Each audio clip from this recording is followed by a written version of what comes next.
de Susanna Wesley y sus hijos. Varios de sus 19 hijos murieron jóvenes, pero de acuerdo a una alusión de Juan Wesley, 13 vivieron a un tiempo. Algunos de ellos eran notables por la belleza y otros por el ingenio e inteligencia. Samuel, el hijo mayor, era poeta desde su niñez y ha dejado algunos de los himnos más bellos del himnario metodista.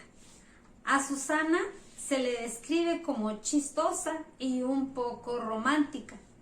María, aunque algo deforme, es descrita con un rostro exquisitamente bello, indicador de una mente casi angelical. Y uno de los caracteres más exaltados, llena de sabiduría y bondad.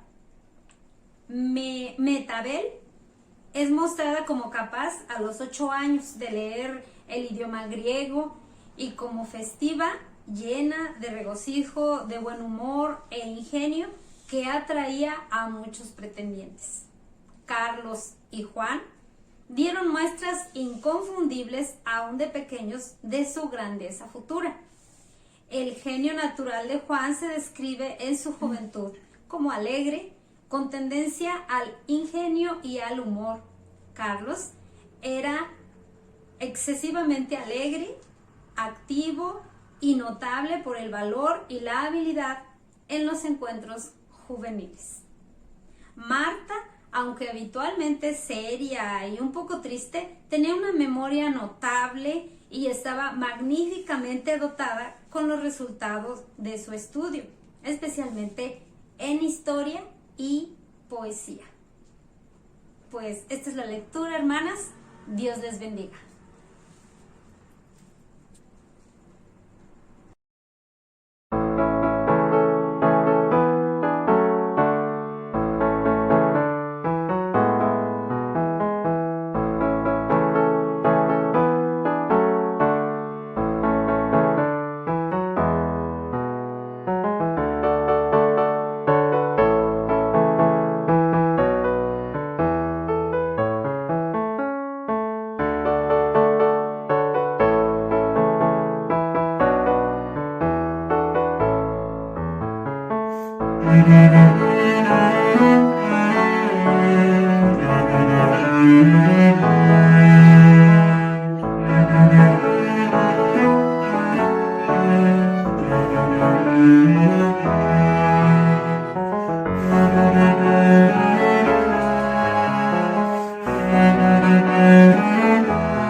Buenas tardes, queridas hermanas, que Dios me las bendiga.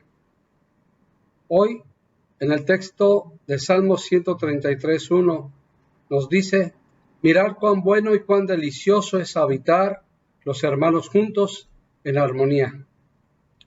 En los evangelios podemos leer que el Señor Jesús convivía con toda clase de personas. Desde muy temprana edad ya conocía la ley y los profetas. En Lucas 2:52 dice que Jesús crecía en estatura, con gracia para con Dios y con los hombres. Recordemos también en el Evangelio de Lucas 2, del 41 al 51, el momento en que tuvieron que viajar los padres de Jesús a Jerusalén y lo llevaron. Y al regresar de ahí por varios días y darse cuenta de que Jesús no regresaba con ellos en la caravana que viajaron, regresaron para buscarlo. Sabemos que días después fue encontrado. Fue encontrado por sus padres en el templo en medio de los maestros de la ley. Él, Jesús, los escuchaba con atención y les hacía preguntas. Y todos estaban admirados de su inteligencia y de las respuestas que daba a las preguntas que le hacían. Y nos dice también el texto que sus padres se sorprendieron al verlo. Aunque en la cultura judía a los 12 años se consideraba ya como mayor de edad, sorprendía que este niño Jesús se relacionara con personas muy adultas y además maestros de la ley. No es nada natural, hermanos, hermanas, no es nada natural que en este tiempo como cristianos convivamos solo con cristianos o que vivamos exclusivamente entre cristianos. Jesús vivió rodeado de seres queridos, también de enemigos y también de sus discípulos. Pero al final, al cumplir la voluntad de su Padre, leemos que es abandonado y negado por todos, hasta por sus discípulos. Se pensaría que Jesús solo estuviese rodeado de gente que pensara igual a él, gente compasiva, gente que quisiera vivir aprendiendo una vida piadosa, pero no fue así, hermanos. Pues leemos en los evangelios y nos describen que constantemente, ya cuando Jesús inició su ministerio, era muy solicitado por toda persona, por todo aquel que se acercaba. Un día para Jesús comenzaba aún antes de que amaneciera, pues se encontraba en comunión con su Padre por medio de la oración. Marcos 13, versículo 5. La presencia de Jesús llenaba todo lugar, recorría las aldeas, los pueblos y la gente que le buscaba se amontonaba a su alrededor para recibir un milagro de sanidad. Algunos solo le seguían, ya lo sabemos, porque les daba de comer, pues en varias ocasiones fueron alimentados muchas personas. Dice la palabra que hasta 5,000 personas, sin contar mujeres e hijos. En Juan capítulo 6, versículos 1 al 15 lo encontramos. Familias enteras veían a Jesús como la respuesta para llevar un hogar en armonía. Al escuchar sus bellas y magníficas enseñanzas, ellos creían que era posible vivirlas en sus hogares. Mateo 5 del 1 al 12. Un día le llevaron una mujer que había sido sorprendida en el acto de adulterio, para que la apedrearan como la ley lo marcaba o lo decía. Él solo respondió de esta manera: el que esté libre de pecado, que arroje la primera piedra. Y todos, dice la Escritura, todos dejaron sus piedras y se retiraron del lugar. Jesús entonces dijo a la mujer: mujer, nadie te acusa. Vete y no peques más. Juan 8:11. ¿Se imaginan, hermanos, hermanas, se imaginan la sorpresa de esa mujer? Sus sentimientos en ese momento debieron de haber sido pues de asombro. Era como si él mismo le hubiera devuelto la vida. Solo le dijo, vete y no peques más. Podría seguir hablando de más hechos maravillosos, los cuales vivió Jesús. Pero al llegar a esta reflexión, leímos el texto ya conocido por todos. Mirar cuán bueno y cuán agradable es vivir los hermanos juntos en armonía. Salmo 133:1. Hoy en día, el mundo enfrenta constantes cambios en la forma de vida, en la política, en la afectación de la reciente pandemia vivida mundialmente por el COVID-19. Al estar en confinamiento en nuestros hogares, la tasa de divorcios, violencia intrafamiliar, las cifras se elevaron bastantemente, pues en las noticias nos pudimos dar cuenta de los hechos de violencia y en algunos casos hubo asesinatos y algunas personas tomaron la decisión de abandonar este mundo por medio del suicidio. Y tristemente, muchos se enfermaron y murieron por causa de la pandemia. Aún cristianos y cristianas ya duermen en la presencia del Señor. Entonces, hoy hay niños y jóvenes y familias que ya no tienen a su padre, a su mamá, a algún otro familiar. Y hermanos, como iglesia, como la iglesia de Jesucristo, debemos protegerlos, debemos mostrar el amor de Dios, de dar palabras de aliento y esperanza en la medida que Dios nos conceda el don del servicio, de la consejería, de la misericordia. Debemos recibir a toda clase de persona que está sufriendo. Abrirnos en nuestro hogar, en nuestra congregación, así como Jesús convivía con todo tipo de personas, no juzgándola, ya que eso no nos corresponde. Eso le corresponde a Dios. Él nunca nos entregó su lugar de juez. Dice su palabra, no juzguéis para que no seáis juzgados, porque con el juicio con que juzgáis, seréis juzgados, y con la medida con que medís, os será medido. Mateo 7, del 1 al 3. La iglesia debe ser un hospital para los enfermos, no un juzgado. Todos son bienvenidos a los brazos de Jesús, ya que a eso vino a este mundo, a salvar a todo lo que se había perdido. Juan 3:16 nos habla de ese amor. Él pagó el precio o castigo que nosotros merecíamos. Hagamos todo el bien que podamos, no mirando a quién. Si solo un vaso de agua das, recuerda que tendrás tu recompensa. Es hora de preguntarnos, queridos hermanos, ¿cuál es el hogar conforme a la voluntad de Dios? ¿El mío? ¿El tuyo? ¿El del vecino? No lo sabemos. Lo que sí entendemos es que el estándar de perfección es Cristo Jesús. Vivir como Él vivió.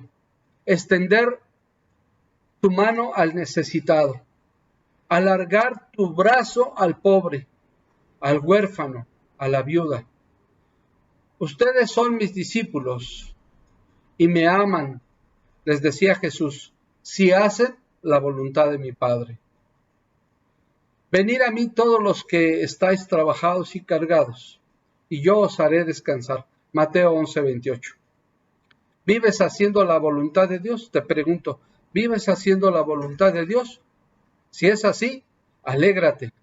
Alégrate porque entonces tendrás un hogar feliz, un hogar en armonía y donde Dios enviará vida eterna. Y lo mejor de todo, hermanos, es saber que iremos a un nuevo hogar. Hoy toda esta gente que nos rodea y que no es como yo o como usted, necesita de un hogar. Necesita que su corazón sea sanado por Dios. Y es así, hermanos, que Él, nuestro Dios, nos ha enviado a vendar a los quebrantados de corazón y a proclamar el año del Señor. Este es el año del Señor. Vivamos como si fuera el último día de la vida. Reflejemos el amor de Dios. Dejemos de ser la generación que apunta con el dedo al perdido, al enfermo, al necesitado que no tiene qué comer. Hoy Dios nos ha dado una nueva oportunidad de vida. Solo ofrezcamos el pan vivo, el cual descendió del cielo, y ofrezcamos a Jesús. ¿Qué otra cosa necesita este mundo? No hay nada suficiente, solo Jesús. Solo Jesús, queridos hermanas. La invitación es a que podamos poner en práctica el ministerio sanador de nuestro Señor Jesucristo. Y no me refiero en sí a curar las enfermedades físicas, porque el único que sana es Él, sino a las enfermedades del alma, aquellas dolencias en el corazón y en el alma, que podamos ser hombres y mujeres que llevamos sanidad, libertad de pecado, compartiendo la vida que Jesús vino a darnos a todos. La tarea entonces de la iglesia, de cada familia que la conforma, sería relacionarnos sobre todo con aquellas familias que necesitan encontrarse con Dios, necesitan ser abrazadas por Dios. Y usted y yo, como familias cristianas, tenemos la tarea de alcanzar a esas familias, a esas personas. Creo que el reto para este tiempo, después de que se está terminando la pandemia, quiero decirlo así, después de que estamos viendo ya una reducción en los contagios y en las muertes, en los enfermos, nuestra tarea será ir por aquellas personas que pasaron por momentos difíciles y que no tienen otra forma de acercarse a Dios más que o buscar que alguien les enseñe a tener comunión con el Padre. Y esa tarea será la tarea de la iglesia, la tarea de cada familia que conforma las diferentes iglesias. No perdamos el tiempo, no perdamos la oportunidad. Estamos en un momento crucial de la historia, de la vida del hombre aquí en la tierra. Todos estos hechos, todo esto que estamos viviendo, quedará asentado en la historia universal. Y la pregunta será si nosotros, el pueblo de Dios, el pueblo evangélico, seremos parte de esa historia, seremos parte de ese movimiento que ayudó a rescatar, a aliviar las penas, a sanar los corazones dolidos. Ya lo dirá el tiempo y ya lo registrará también la historia para que en un futuro se pueda hablar y se pueda contar que el pueblo de Dios estuvo presente en este momento crítico. Habitemos, pues, juntos en armonía, como dice el texto del Salmo 133, y recibamos la bendición que nos ofrece Dios, la vida eterna, que en tu hogar, en tu entorno e iglesia se respire tranquilidad y que juntos puedan vivir conforme a la voluntad de Dios, la cual es agradable y perfecta. Por Cristo Jesús, nuestro Señor, que así sea. Amén. Que Dios me los bendiga, hermanos, que Dios sea con ustedes, hermanas. Amén. Agradezcamos en este día la bendición de haber tenido al pastor Alberto Nova en la exposición de su palabra.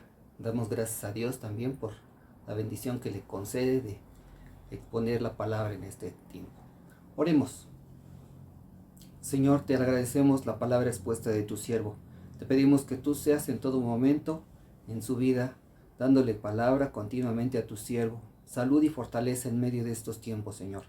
Bendice, Señor, también con su familia, su ministerio, la iglesia que pastorea en Poza Rica, Señor. Bendice a su esposa, la hermana Marcela, bendice a sus hijos, Señor. Síguele dando a ella creatividad y bendición en todo lo que hace. Síguele dando ese apoyo, Señor, que como familia pueden tener, Señor.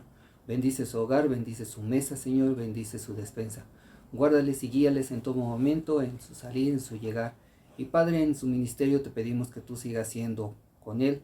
Oramos que suplas todas sus necesidades, tanto espirituales como materiales, Padre. Te pedimos que sean bendecidos cada uno de ellos con tu presencia. Y en caminar con nuestro Señor Jesucristo, sea fortalecido también la Grey, la iglesia que tú le has dado para pastorear, Señor. Bendice, Señor, también la palabra expuesta en esta día, Señor, y te pedimos que tú seas en todo momento durante el transcurso de esta semana. Te agradecemos tus bendiciones y te pedimos que tú sigas cubriendo con tu mano poderosa nuestros hogares ante esta situación. Te alabamos y te bendecimos por la vida de nuestro pastor, por su esposa, por su familia. En Cristo Jesús te lo imploramos. Amén. Dios les bendice, hermanos. Y Jehová va delante de ti, Él estará contigo, no te dejará ni te desamparará, no temas ni te intimides. Deuteronomio 31:8.